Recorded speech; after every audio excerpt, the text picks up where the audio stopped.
Breaking the silence on Oregon's suicide crisis. There's help and support out there. Monday at 6. Welcome back to Straight Talk. I'm Laurel Porter. We are joining media outlets across the state in the coming week to shine a light on the public crisis of death by suicide in Oregon. We're examining how prevention can and does work. And we want to give you resources to help if you or someone you know is in crisis. You'll find the number to the Lines for Life Lifeline at the bottom of your screen. It's 1-800-273-8255, or you can also text 273-TALK. Welcome once again to my guest, Dwight Holton, the Executive Director of Lines for Life in Portland, and Emily Moser, who runs the Youth Crisis Line at Lines for Life. Once again, thanks for being here. I want to talk more about young people and how this problem is affecting our youth, and we have a couple of sobering statistics. Approximately 17% of 8th graders and 18% of 11th graders reported seriously considering suicide in the past 12 months. This was in 2017. Nearly 8.7% of 8th graders and 6.8% of 11th graders self-reported having attempted suicide one or more times in the previous 12 months in 2017. That teens, that young people would be thinking about suicide, actually attempting suicide, is so disturbing to me. Why are our young people vulnerable, Emily?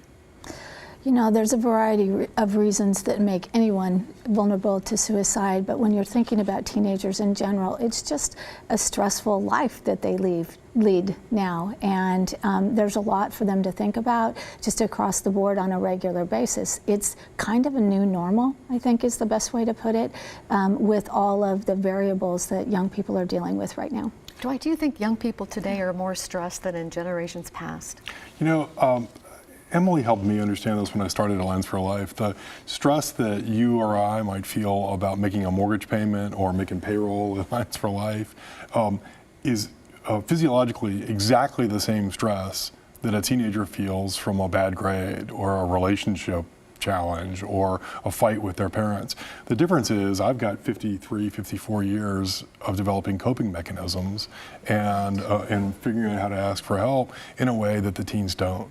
So I don't know if the stresses are different or not, but I do know that we need to do a better job of equipping teens, equipping young people with those coping mechanisms. That's exactly what the Oregon Youth Line does. And you said your calls have gone up astronomically. Why do you think that is, Emily? I think most of the reason is because we have done a better job of reaching out and letting people know that we're there for them. We work really hard on the lines, especially to meet young people where they are. So it's a no judgment zone, and helping parents and stakeholders, those people that work with youth on a regular basis, also understand that we're a good resource. So I think there's really and truly more people that know about us, and that's why we're getting more calls. And you think that kids are they have less hang-ups about asking for help and talking about mental health? So when let me give you some numbers. The Oregon Youth Line has grown incredibly. In the last 5 years, we've grown from reaching about 900 kids a year to reaching over 15,000 kids a year. And we've grown from a volunteer base of 9 teens to over 100 teens now. We just launched a satellite in Central Oregon, and we're reaching more and more people. And what the teens tell us or tell me is that when I say to them, what's going on? Why are we growing like this? And is it going to continue? They think it is going to continue because they think their generation lacks some of the hang-up, some of the reticence that our generation has about talking about their mental health. So whereas in my generation, you would never talk about it, or at least rarely. In my parents' generation, you would certainly never talk about it. Kids these days are treating mental wellness the same way they treat physical wellness. And if that's right, if they're right about that, then we're really on a watershed of making a real improvements. And some of our schools are taking this on head on. In 2007, suicide was the leading cause of death for students at Lincoln High School in Portland. So Lincoln took action to change things. And we talked to the school's principal who started at the school that year, Peyton Chapman, and she says it's really been a cultural shift. Let's listen to what she said. So now the whole staff, the coaches, the parents, but particularly our students are trained to come talk to an adult. If you have any friend who makes a joke about it, if they say something to you, if they seem depressed, if they seem disconnected, either bring that friend to a trained adult or even the students can ask those questions. So just our whole community now doesn't worry about offending anyone or causing harm. We just know we have to say to them, Are you thinking of self-harm? Are you thinking of suicide? Do you have a plan? And Emily, it's really worked there, hasn't it?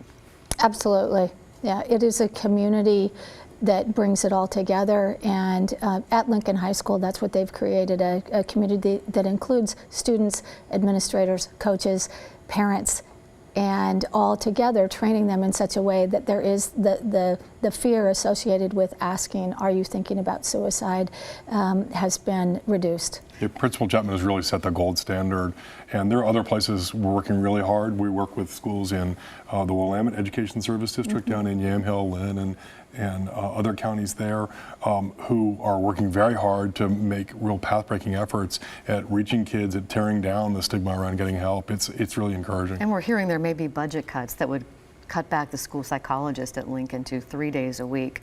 And that's a problem across the state. But you said that the governor's budget would help with that if it gets passed. There is no room for budget cuts from mental health resources for schools. I can't say that more clearly. The governor has in fact included a significant increase in mental health counseling services for schools in her budget. I urge folks watching today, if you care about this, to reach out to your legislator. Tell them you want the governor's budget for mental health counseling in schools. It's incredibly important. I want to talk a little bit about Salem. Sprague High School experienced 3 of its students dying by suicide in just 8 months. The principal there is also on a mission to help his students and prevent further suicides. One of those students who died is Ben Mcmahon. He was 14 years old, a standout football player, a straight-A student. His parents both work in public safety. Mom was in law enforcement, dad a fire chief. Carol and Kyle McMahon talked to us about their son's death and say they saw none of the obvious signs. Let's listen to what they have to say. We're obviously in the public safety roles. We're in the community. It's good people. And it shocked. There was no signs. It wasn't, just out of the blue. Even hours before he died, he wasn't talking about, suicide or depression. He was talking about where he was going to school, what he wanted to do for his birthday in December. Our thoughts go out to the McMahon family. They said they are talking about this publicly because people need to talk about that, talk about it publicly. Let's talk about the warning signs. They said there are no obvious signs. We'll put up a graphic that shows some of the warning signs that you were talking about earlier, Emily, talking about wanting to die or kill themselves, a change in behavior. What do you think about what the McMahon said, that they didn't see any obvious signs?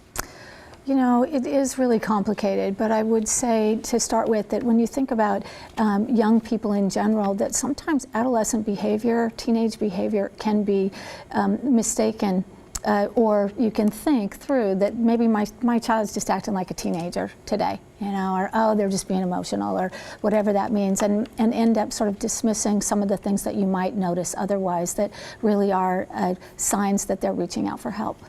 It's also important, I think, that some folks are determined to hide their struggle. And that's, Emily and I lost a friend to suicide not long ago, and she was a consummate professional, and it was not a part of her understanding of what professional means to reach out for help, even though she was literally surrounded by people who do this for a living, who do this kind of help for a living. So that's part of why this Breaking the Silence Week is so important. We've got to tear down this stigma. We've got to make it okay for people to say, hey, I'm struggling and I need help.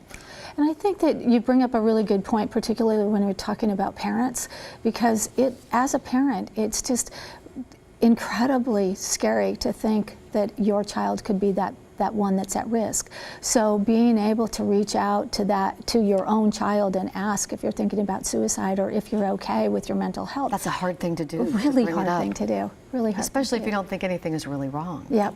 It's hard, and it's important, and I think it also comes to the question of whether we expect our children to present no vulnerability to us, right? I'm sure I was like that when I was a kid. I'm sure the notion of showing any vulnerability to my parents was completely outside of what I understood as their expectation. Well, Dwight and Emily, we have to stop it there, but we're going to continue this conversation throughout the coming week. I want to tell you a little bit about what we're doing. We'll be covering stories about suicide prevention, and through them, we aim to offer hope and help. Our story with the McMahons and what Sprague High School is doing to prevent suicide will run at 6 p.m. on Monday, and you can find all the stories on the subject from 30 newsrooms across the state on one website. It's breakingthesilenceor.com, breakingthesilenceor.com. Remember, if you or someone you know needs help,